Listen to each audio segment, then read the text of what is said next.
Abakunzi ba CANAAN TV numunezero kandi gusura guhura namwe ngo tuganire ijambo ry'Imana, ariko imbere ko dutangura kuganira reka tubanze dusenge.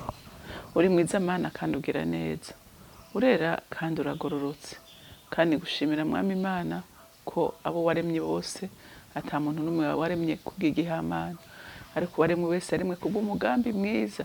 Nicyo gituma nsengera na bene data ngo barondere kugendera mu mugambi mwiza wabaremeye kuva kera. Ndagushimiye Mana kandi ndakuninaje, icyubahiro cyose kibi cyawe mu izina ry'Umwami wacu Yesu Kristo senze nizeye kuvyumvise. Amen, amen. Rero turacakomeje kuganira ku mugore, turabe abagore bakoze neza kandi bagirira neza imiryango yabo. Hari abagiriye neza ibihugu byabo, hari abagiriye neza abantu, urumva. Donc tugende tubigirako, kuko umuntu wese Imana yaremye wese yaremanywe itaranto. Iyo taranto rero Imana yaguhaye irakeneye ko ibera umugisha isi. Haleluya, haleluya. Kuko twese ntidufise ingabire zimeze kimwe, ntidufise amataranto ameze kimwe, kuko Imana yagiye itanga isabagire kugira ngo byose bihurire hamwe bizane ubwiza bw'Imana. Haleluya, bizane ubwiza bw'Imana. Rero reka turabundi mugore yakoze ibintu byiza cyane kandi ahabwa umugisha.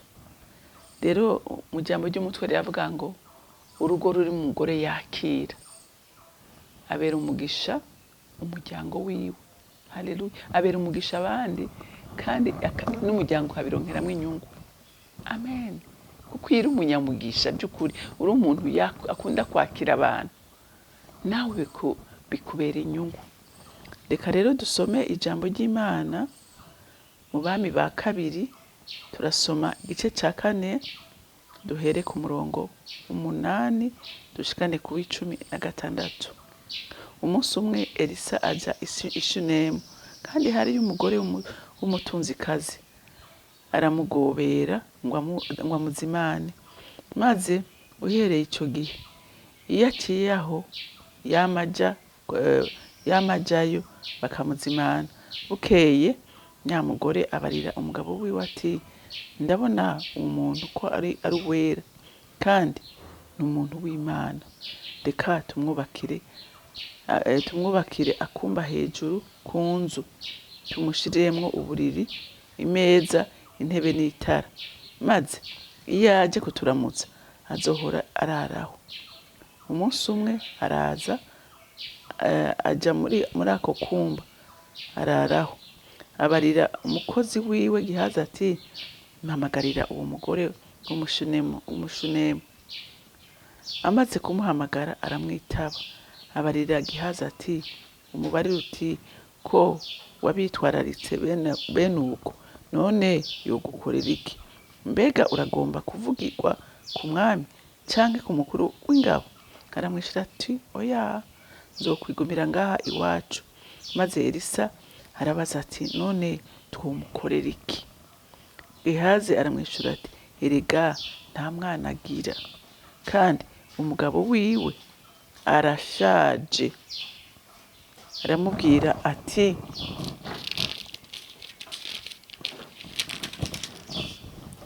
muhamagare. Amaze kumuhamagara araza ahagarara mu rwinjiriro rw'umuryango. Elisa aramubarira ati, umwaka ugeze aha uwugeze uzoba ukikiye umwana w'umuhungu. Nawe aramwishura ati, sigaho nyabuna wa muntu w'Imana, reka kumpenda, jewe umusavyi wawe. Hanyuma uwo mugore asama inda avyara umwana w'umuhungu. Cya gihe nyene Elisa yamubariye gishitse.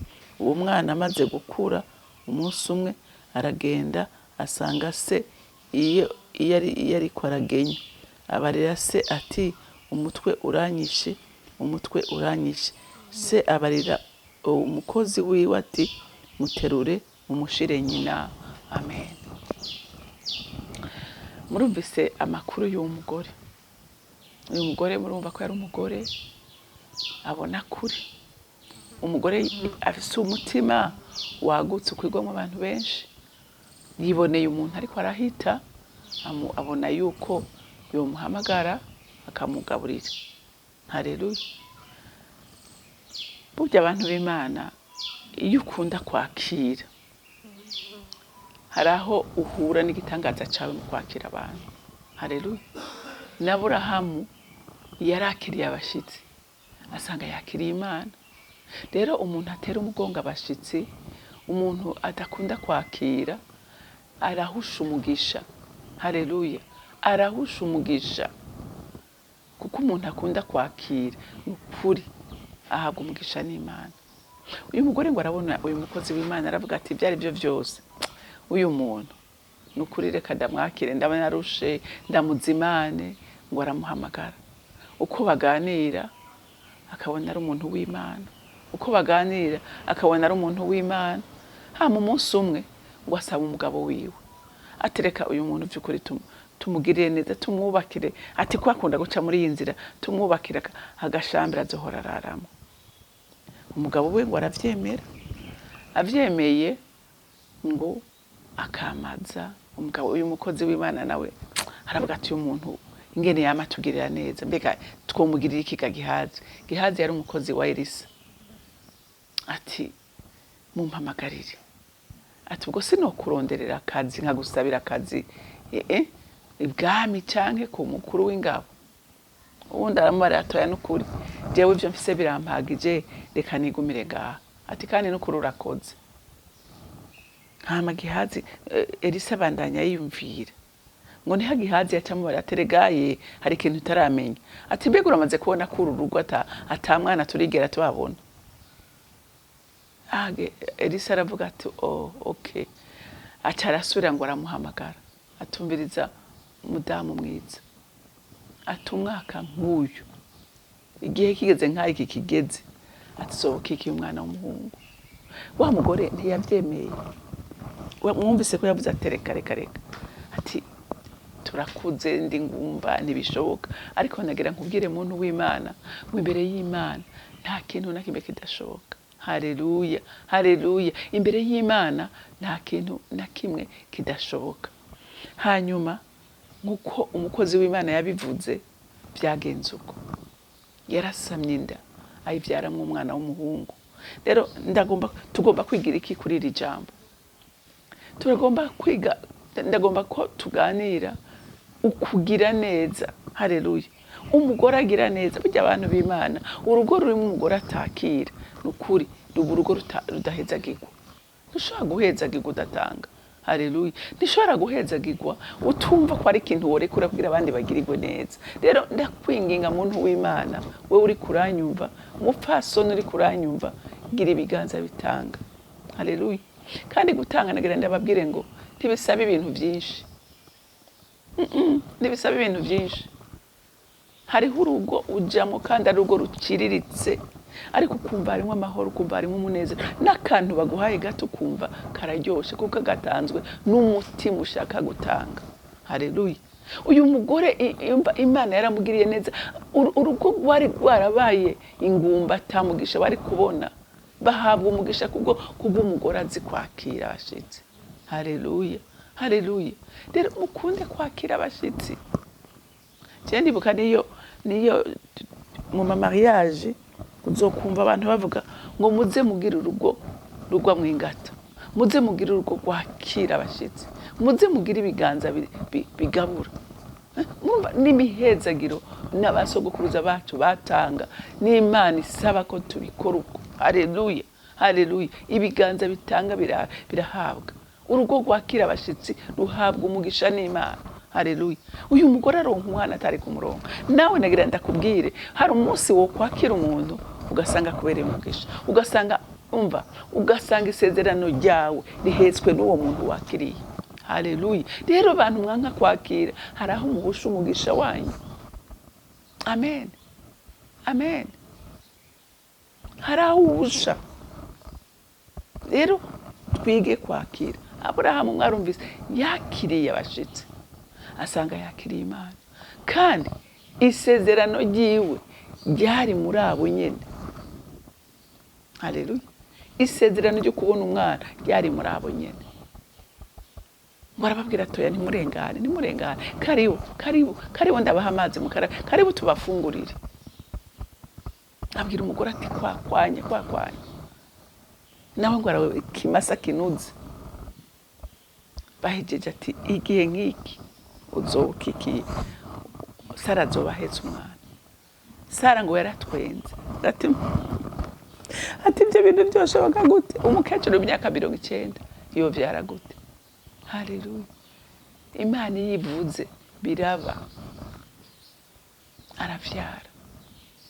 Rero umuntu w'Imana ntugasuzugura umuntu, uje kugana wese mwakire. Haleluya, umugirire neza. Nigeze kumva umudamu wariko arasenga abwira Imana ati Imana ndakwinginze uzogendera urugo rwacu, ati ndakwinginze umpindurire ibintu, ungirire neza. Imana ngo iramupometa ngo nzoza, ati umunsi uyu n'uyu nzoza. Wa mugore ngo aragenda arakubura, arategura, arateka indya, aragira neza. Hanyuma yasayigeze ngo haje umuntu ngo umusaza yambaye nabi, asa nabi, wacara mwirukana ngo hoci genda, ngo mfise umushitsi witeka habe ntana gusanga no ngaho. Aturumva ati genda tumugaruka yaje. Wamutama arigira, ararindira isaha bavuganye n'Imana arabura. Hanyuma watangura kwidoga, Mana wambeshe, wambwiye kuzongendera, none heraba nateguye, Mana. Ati jewe naje isayi niyi wanyirukanye umbwira ngo ngurindiriye umushitsi witeka, atari ku mushitsi witeka yari jewe narindi. Ngo ararira arababara. Rero bantu b'Imana ntugatoranye, ntugasuzugure, kuko uwo nyene uri kurasuzugura hari naho Imana yacishije muri uyo kugira ngo iguhezagire. Rero badamu beza, twige kwakira abashyitsi, twige kubera umugisha abandi, kuko natwe bashobora kuduhindukira umugisha. Ibyacu byari byugaye bikuguruka biciye muri uyu wari kurasuzugura. Imana yo mwijuru rero ibamere umugisha. Mwarahezagiwe. Mana y'amahoro, ndabandanya ngushima kuko nta kindi nkwiriye atari kugushima imisi yose, kuko wowe ivyo ukora ni vyiza gusa. Gushimira Mwami Imana ko wadutanze ingabire zitandukanye, kandi izo wazitanze kugira ngo zibere umugisha abandi. Rero ndasengera zina mu mama wese ngo yige gukoresha ingabire yahawe, kuko ariho umugisha wiwe ugaraniye. Ndagushimiye kandi ndakuninahaje, icubahiro cyose kibi cawe mu izina ry'Umwami wacu Yesu Kristo senze nizeye kuvyumvise. Amen.